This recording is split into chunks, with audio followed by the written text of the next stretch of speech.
धर्मराज युधिष्ठिर ने तत्क्षण शिशुपाल के पास जाकर समझाते हुए मधुर वाणी से कहा, राजन, आपका कहना उचित नहीं है। कड़वी बात कहना निरर्थक तो है ही, अधर्म भी है। हमारे पितामह भीष्म धर्म का रहस्य न जानते हो, ऐसा नहीं है।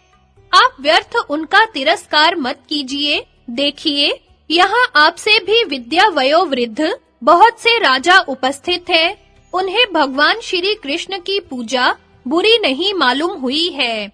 आपको भी उन्हीं के समान इसके संबंध में कुछ नहीं कहना चाहिए। चेदी नरेश, पितामह भीष्म ही भगवान श्री कृष्ण के वास्तविक स्वरूप को जानते हैं। श्री कृष्ण के संबंध में उनके जैसा तत्व ज्ञान आपको नहीं है। युधिष्ठिर इस प्रकार कह ही रहे थे कि भीष्म पितामह ने उन्हें संबोधन करके कहा, धर्मराज, भगवान श्री कृष्ण त्रिलोकी में सबसे श्रेष्ठ है। जो उनकी पूजा को अंगीकार नहीं करता, उससे अनुनय विनय करना अनुचित है। क्षत्रिय धर्म के अनुसार जो जिसे युद्ध में जीत लेता है, वह उससे श्रेष्ठ माना जाता है। भगवान श्री कृष्ण ने इन उपस्थित राजाओं में से किस पर विजय प्राप्त नहीं की है? एक का भी नाम तो बतलाओ। ये केवल हमारे ही पूज्य हो, ऐसी बात नहीं है। सारा जगत इनकी उपासना करता है। इन्होंने सब पर विजय प्राप्त की हो, इतना ही नहीं, संपूर्ण जगत सर्वात्मना इन्हीं के आधार पर स्थित है। मैं मानता हूँ कि यहाँ बहुत से गुरुजन और पूज्य उपस्थित हैं, फिर भी पूर्वोक्त कारण से हम भगवान श्री कृष्ण की ही पूजा कर रहे हैं। भगवान श्री कृष्ण की पूजा का निषेध करने का अधिकार किसी को भी नहीं है। मैंने अपने विशाल जीवन में बड़े-बड़े ज्ञानियों का सत्संग किया है और उनके मुंह से सकुल गुणों के आश्रय भगवान श्री कृष्ण के दिव्य गुणों का वर्णन सुना है। यहाँ आए हुए श्रेष्ठ पुरुषों की सम्मति भी मैंने जान ली है। इन्होंने अपने जन्म से लेकर अब तक जितने कर्म किए हैं, उनका मैंने श्रेष्ठ पुरुषों से श्रवण किया है। शिशुपाल, हम लोग केवल स्वार्थवश संबंध के कारण अथवा उपकारी होने से ही भगवान श्री कृष्ण की पूजा नहीं करते। हमारी पूजा का कारण तो यह है कि भगवान श्री कृष्ण जगत के समस्त प्राणियों के लिए सुखकारी है और समस्त श्रेष्ठ पुरुष उनकी पूजा करते हैं। यहाँ जितने लोग हैं, उन सबकी बच्चे-बच्चे की परीक्षा हमने ले ली है। यश, शूरता और विजय में कोई भी भगवान श्री कृष्ण के समान नहीं है। ज्ञान और बल दोनों ही दृष्टियों से भगवान श्री कृष्ण से बढ़कर कहीं कोई नहीं है। दान, कौशल, शास्त्र ज्ञान, शूरता, संकोच, कीर्ति, बुद्धि, विनय, लक्ष्मी, धैर्य, तुष्टि और पुष्टि सभी गुण भगवान श्री कृष्ण में नित्य निरंतर निवास करते हैं। परम ज्ञानी श्री कृष्ण हमारे आचार्य, पिता और गुरु हैं। सब लोगों को इसमें हार्दिक सहयोग देना चाहिए था। वे हमारे ऋत्विज, गुरु, विवाह्य, स्नातक, राजा, प्रिय, मित्र सब कुछ हैं। इसलिए हमने उनकी अग्र पूजा की है। भगवान श्री कृष्ण ही संपूर्ण विश्व की उत्पत्ति एवं प्रलय के स्थान है। उनकी क्रीड़ा के लिए ही सारा जड़ चेतन जगत है। वे ही अव्यक्त प्रकृति है और वे ही सनातन करता है। जन्मने मरने वाले समस्त पदार्थों से वे परे हैं, इसलिए सबसे बढ़कर पूजनीय है। बुद्धि, मन, महत्त्व, वायु, तेज, जल, आकाश, पृथ्वी और चारों प्रकार के सब प्राणी भगवान श्री कृष्ण के आधार पर ही स्थित हैं। सूर्य, चंद्रमा, ग्रह, नक्षत्र, दिशा विदिशा सबके सब श्री कृष्ण में ही स्थित है। जैसे वेदों में अग्निहोत्र, छंदों में गायत्री, मनुष्यों में राजा, नदियों में समुद्र, नक्षत्रों में चंद्रमा, ज्योतिष चक्र में सूर्य, पर्वतों में मेरु और पक्षियों में गरुड़ श्रेष्ठ है, वैसे ही त्रिलोकी की उधर्व, मध्यम और अधोलोक रूप त्रिविध गतियों में भगवान श्री कृष्ण ही सर्वश्रेष्ठ हैं। शिशुपाल तो अभी कल का अबोध बालक है, उसे इस बात का ज्ञान नहीं कि भगवान श्री कृष्ण सर्वदा सर्वत्र सब रूपों में विद्यमान है। इसी से वह ऐसा कह रहा है। जो सदाचारी एवं बुद्धिमान पुरुष धर्म का मर्म जानना चाहता है, उसे जैसा धर्म का तत्व ज्ञान होता है, वैसा शिशुपाल को नहीं है। इसे तो कभी सच्ची जिज्ञासा ही नहीं हुई।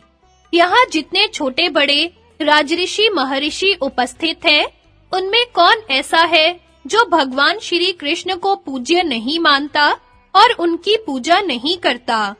एकमात्र शिशुपाल इस पूजा को बुरा समझता है। वह जो ठीक समझे वही कर सकता है। भीष्म पितामह इतना कहकर चुप हो गए। अब माद्री नंदन सहदेव ने कहा, भगवान श्री कृष्ण परम पराक्रमी है, उनकी मैंने पूजा की है। जिन्हें यह बात सहन नहीं हो रही है, उनके सिर पर मैं लात मारता हूँ।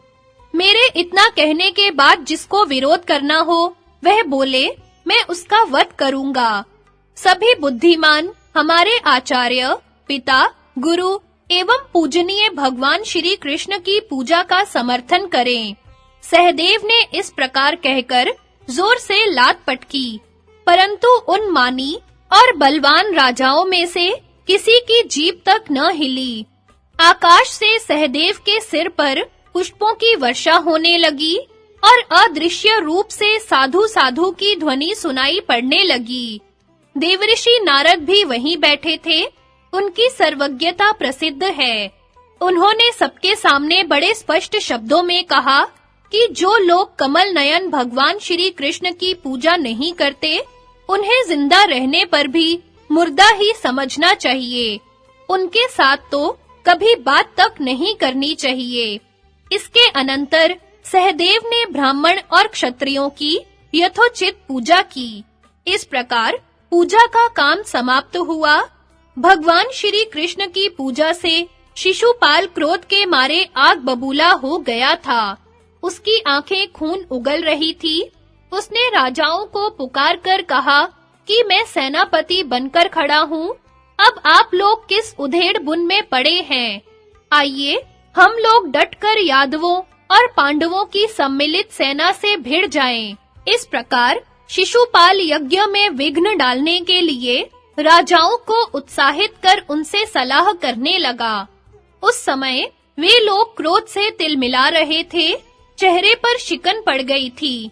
वे यही सोच रहे थे कि श्री कृष्ण की पूजा और युधिष्ठिर का यज्ञांत अभिषेक न होने पावे। धर्मराज युधिष्ठिर ने देखा कि बहुत से लोग क्षुब्ध सागर की भांति उमड़कर युद्ध करना चाहते हैं।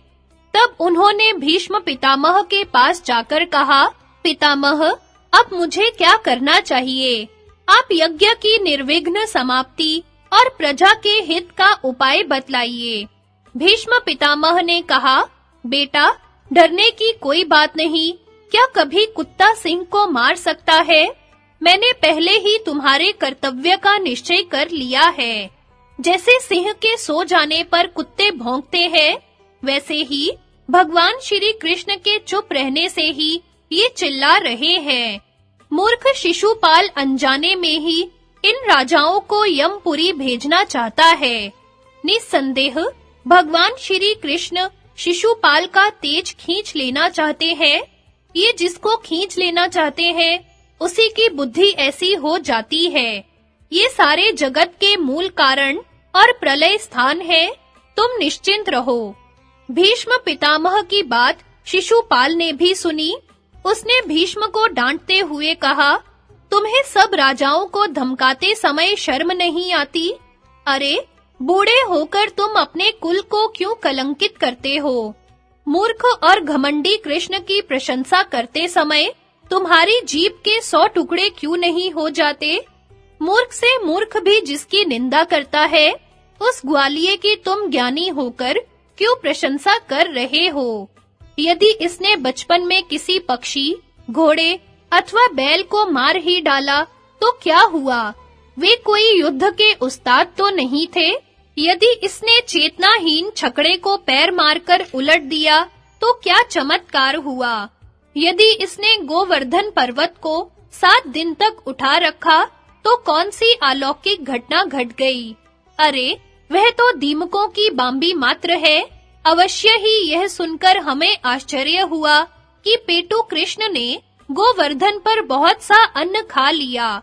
जिस महाबली कंस का नमक खाकर यह पला था उसी को इसने मार डाला।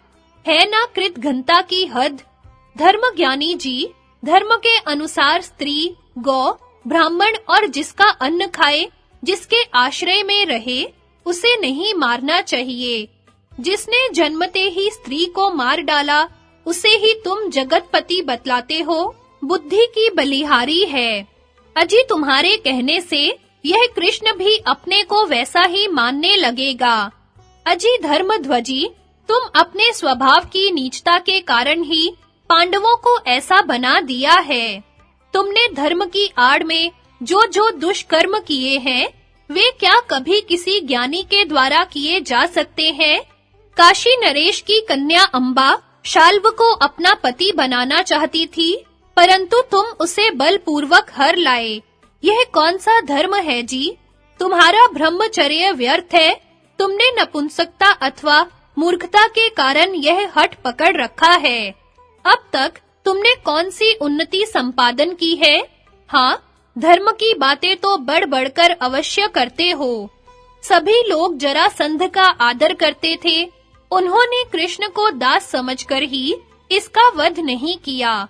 उनकी हत्या करने में इस कृष्ण ने भीमसेन और अर्जुन के साथ मिलकर जो करतूत की, उसे कौन ठीक समझता है? आश्चर्य तो यह है कि तुम्हारी बातों में आकर पांडव भी कर्तव्यच्युत हो रहे हैं।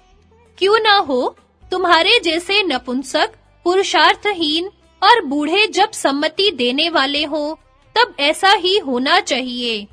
शिशुपाल की रूखी और कठोर बातें सुनकर प्रतापी भीमसेन क्रोध से तिलमिला उठे। सबने देखा कि भीमसेन प्रलयकालीन काल के समान दांत पीस रहे हैं।